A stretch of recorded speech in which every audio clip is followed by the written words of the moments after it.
لننشر الخير في الكون الذي حار ونرسل العطر من روض الهدى الزاهي ويشرق السلم.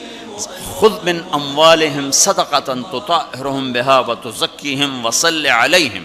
زکوٰۃ اتنا بڑا عمل ہے کہ اللہ تعالیٰ ہمیں کہتا ہے کہ میرے نبی پہ درود پڑھو، فرشتوں سے کہتا ہے میرے نبی پہ درود پڑھو، اور خود بھی کہتا ہے کہ میں اپنے نبی پر درود بھیجتا ہوں.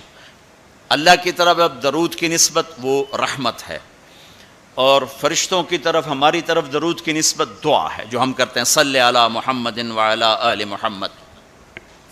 تو اللہ تعالیٰ نے ہمیں آپ کو، پوری دنیا کے اہل ایمان کو، فرشتوں کو حکم دیا کہ میرے نبی پر درود پڑھو، اور خود بھی پڑھتا ہے ان اللہ وملائکتہ یصلون علی النبی. جو لوگ اللہ کے نام پہ خرچ کریں گے تو اللہ تعالیٰ کہہ رہا ہے وصلی علیہم، اے میرے حبیب ساری امت پر نہیں، جو تیری امت میں میرے نام پہ خرچ کریں گے ان پہ تو درود پڑھ.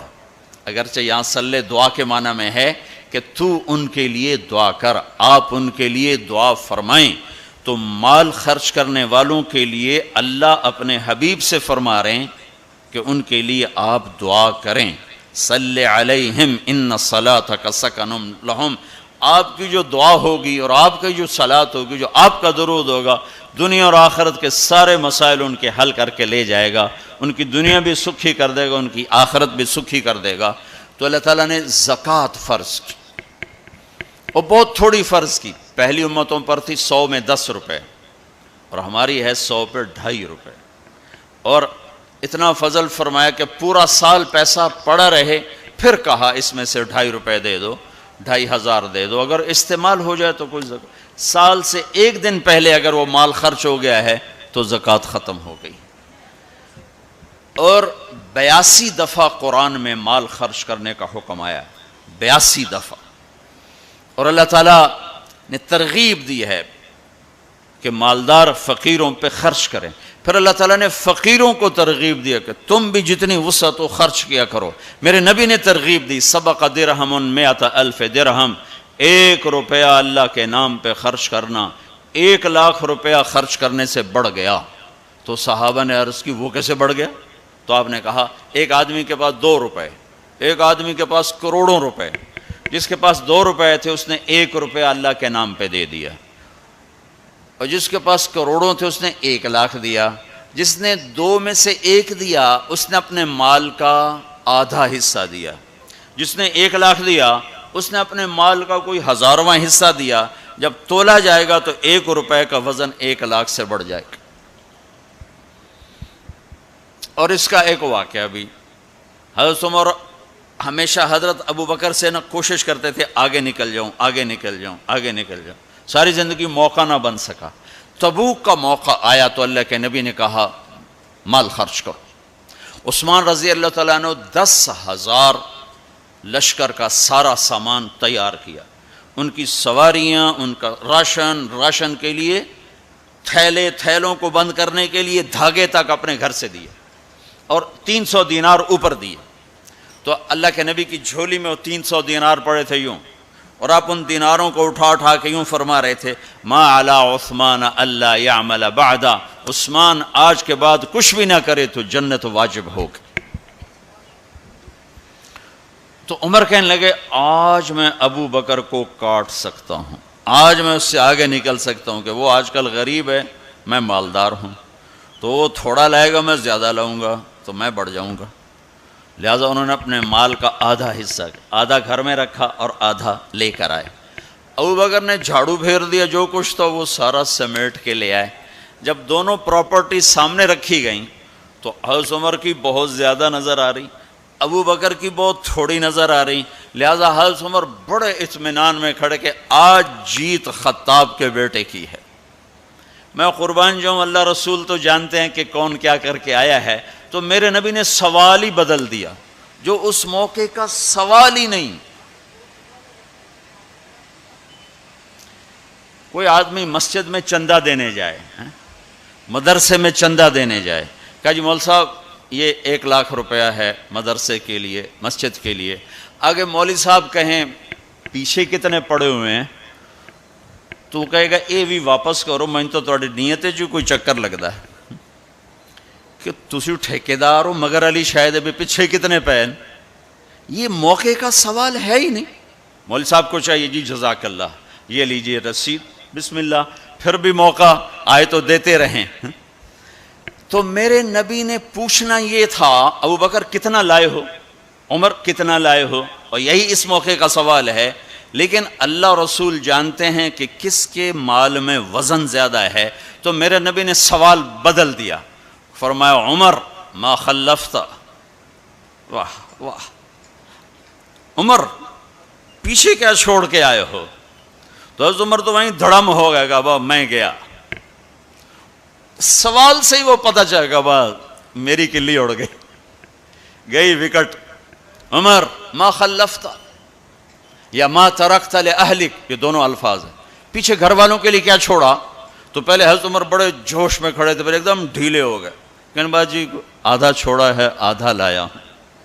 پھر آپ نے کہا ابا بکر ما خلفت یا ما ترکت لأہلک، ابو بکر تو پیچھے چھوڑ کے کیا آیا، بچوں کے لیے کیا چھوڑ کے آیا؟ تو انہوں نے کہا ترکت اللہ ورسول، میں تو اللہ اس کے رسول کو چھوڑ کے آیا ہوں، باقی سب کچھ لے آیا. تو اس پر عمر کہنے لگے ابو بکر میں نہیں تجھ سے آگے بڑھ سکتا، کوئی بھی تجھ سے آگے نہیں بڑھ سکتا. اور اگلی سنو،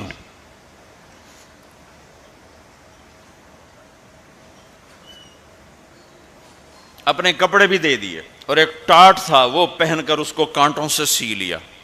تو جبریل آئے، کہنے لگے یا رسول اللہ، اللہ تعالیٰ پوچھ رہے ہیں کہ ابو بکر نے یہ ٹاٹ کیوں پہنا ہوا ہے؟ تو آپ نے کہا کہ ابو بکر نے سارا کچھ اللہ اس کے رسول پہ لگا دیا ہے اس لیے یہ پہنا ہوا ہے. تو کہا یا رسول اللہ، اللہ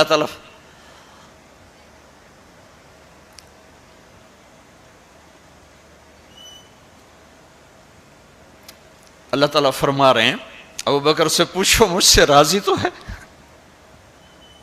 مجھ سے راضی تو ہے، اس فقر میں مجھ سے راضی ہے؟ میں تو اتنا سفر کر کے آیا ہوں، حالانکہ ابھی 4 دن پہلے میں 12 ملکوں کا 10 ملکوں کا سفر کر کے ہوں، ساری ہڈیوں میں درد ہے. میں اس لیے آیا ہوں کہ چلو کوئی بخشش کا بہانہ مل جائے، کوئی بخشش کا بہانہ مل جائے، اللہ راضی ہو جائے. آپ سارے اس لیے حج پہ جا رہے ہو کہ اللہ راضی ہو جائے. جو سارے جہان سے کہتا ہے مجھے راضی کر، وہ کہہ رہا ہے ابو بکر سے پوچھو مجھ سے راضی تو ہے. تو آپ نے کہا ابو بکر تیرا رب تجھے سلام بھی کہہ رہا ہے اور پوچھ رہا ہے کہ راضی ہو. تو ابو بکر کی چیخیں نکلی، میں اپنے رب سے راضی، میں اپنے رب سے راضی ہوں، میں اپنے رب سے راضی. میرے بھائیو بہنوں، زندگی ایسے گزار کے مرو کہ اللہ کو ملو تو اللہ خوش ہو کے مل رہا، ایسے نہ مرو کہ اللہ کی بارگاہ میں پیش کیے جا رہے ہوں مجرم بن کر، قیدی بن کر. تو اللہ اس کے رسول نے مال لگانے پر زور دیا. اللہ چاہتا تو سب کو مال دے دیتا، کسی کو فقیر کسی کو مالدار. مالدار کا شکر کا امتحان لیا، فقیر کے صبر کا امتحان لیا. کہ اللہ فقیر کا صبر دیکھے گا، مالدار کا شکر دیکھے گا. اور جب مالدار لوگ زکوٰۃ نہیں دیتے تو پھر عزتیں نیلام ہوتی ہیں. جب سب کچھ اپنے اوپر لگانے کا ذوق بن جاتا ہے اور اپنے ہی بڑے بڑے زیور، کپڑے، گھر، گاڑیاں. یہ بھی لاہور کا واقعہ ہے. بیگم صاحب ڈرائیور کے ساتھ گئی ہیں اور واپسی پہ کہہ رہی ہیں اسلم ڈرائیور آج میری بڑی اچھی قسمت، وہ ساڑی میں نے لی تو میں سمجھ رہی تھی 1 لاکھ کی ہے، وہ تو مجھے 75,000 میں مل گئی، بڑی سستی مل گئی. خوش ہو کے ڈرائیور کو بتا رہی. تیسرے دن ڈرائیور کے بیٹے کا بازو ٹوٹ گیا.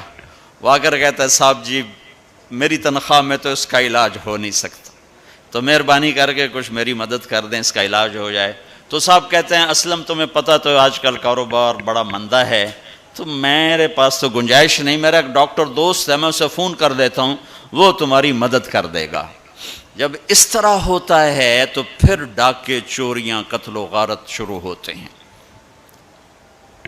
جب اس طرح ہوتا ہے تو مالداروں میں تکبر پیدا ہوتا ہے اور غریبوں میں ظلم پیدا ہوتا ہے۔ تو زکوٰۃ ایک بہت بڑا عمل ہے۔ 2.5% تو فرض ہے، اور زکوٰۃ دینے والا سخی نہیں اللہ کی بارگاہ میں، ہاں بخیل بھی نہیں، سخی بھی نہیں ہے، بخیل بھی نہیں، یعنی وہ بخل کے ملک سے نکل آیا ہے اور سخاوت کے ملک میں انٹری نہیں ہوئی۔ 2.5 روپے پہ 1 پیسہ بھی اوپر خرچ کرے گا تو اب سخیوں میں آ گیا، پھر جتنا بڑھتا جائے گا اتنا آگے بڑھتا جائے گا۔ اور اللہ نے فرمایا مجھے میری عزت کی قسم، جنت الفردوس میں بخیل داخل نہیں ہو سکتا۔ اور اللہ شیطان کہتا ہے کہ مجھے عبادت گزار بخیل سے کبھی ڈر نہیں لگا کہ اس کا بخل اسے ضرور جہنم میں پھینکے گا۔ نافرمان سخی سے ہر وقت ڈرتا رہتا ہوں کہ اس کی سخاوت کب اسے جنت میں پہنچاتی۔ اللہ اکبر، اللہ اللہ اللہ اکبر، لا الہ الا اللہ۔